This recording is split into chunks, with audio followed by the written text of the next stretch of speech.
Hello YouTube, welcome to my next channel video, and this video is going to be a start of a new series of videos I'm going to be doing. I'm going to be talking about Batman's heroes and villains. It'll be a mix between my favorite ones and ones my friends suggest to me or whoever suggests a character they want me to talk about. And for my first video in this series, I'm going to talk about my personal favorite Robin. It is going to be Jason Todd.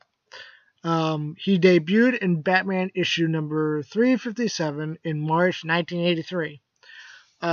He was a more brutal and ruthless Robin compared to Dick Grayson. He killed, which is a big no-no for the Bat family.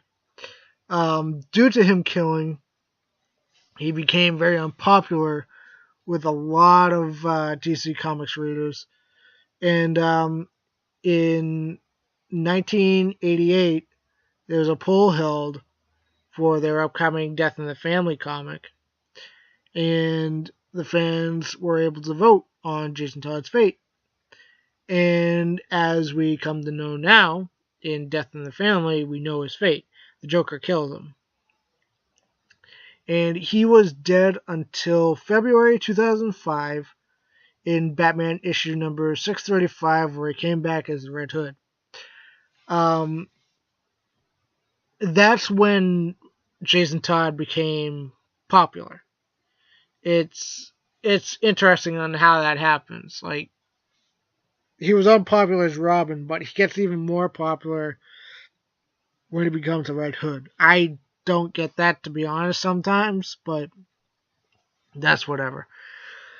He became Nightwing briefly in May 2006 in Nightwing Volume 2, issue number 118. I haven't read this, but I believe he was trying to frame Nightwing for something. I can't exactly... I'm not 100% sure, but it might be that. He was Red Robin for a brief time in Countdown to Final Crisis, issue number 14, in January 2008. He was pretty much going back to his days as Robin. He was brutal, just even more brutal because he's more psychotic. He became Batman briefly in Battle for the Cowl issue number 1 in May 2009.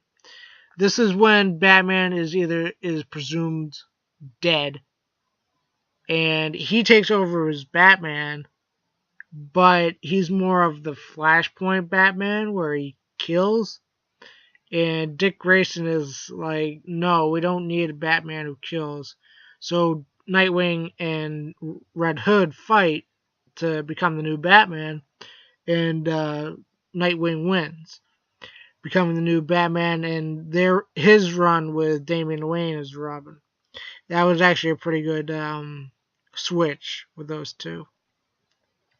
And then in July of 2012, he became, it was, I believe, the beginning of the New 52, starting the Batman Incorporated, issue number 1, where he became part of the Bat family again.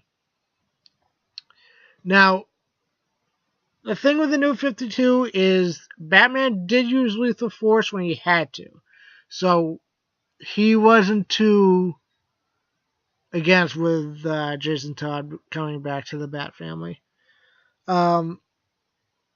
I like seeing Jason Todd work with the Bat family. It's just cool to me seeing him work with like Nightwing and Tim Drake. Now, how they brought him back to life in Under the Red Hood is Ra's al Ghul paid Joker to torture Jason Todd, not kill him. But Joker went too far and obviously killed Jason Todd. So Ra's al Ghul felt responsible for getting a Robin killed. So he took it upon himself to bring Jason Todd to a Lazarus pit, and he brought him back to life from the Lazarus pit. But the Lazarus pit has a bad side effect where if you're put into the Lazarus pit when you're dead, it makes you insane. There's been times where Ra's al Ghul went into the Lazarus pit and he came out insane. And that's what drove Jason Todd more over the edge, was the Lazarus pit. It was already there to begin with that he was somewhat insane or psychotic, but the Lazarus pit just brought it out even more. But other than that, this has just been my discussion on Jason Todd, aka the Red Hood. He's always been my favorite Robin, next to Damian Wayne. This is just my first video in my new series. I'm pretty excited to do this. If you guys have any suggestions, any characters that you want me to talk about in the Batman universe, I will talk about them for you.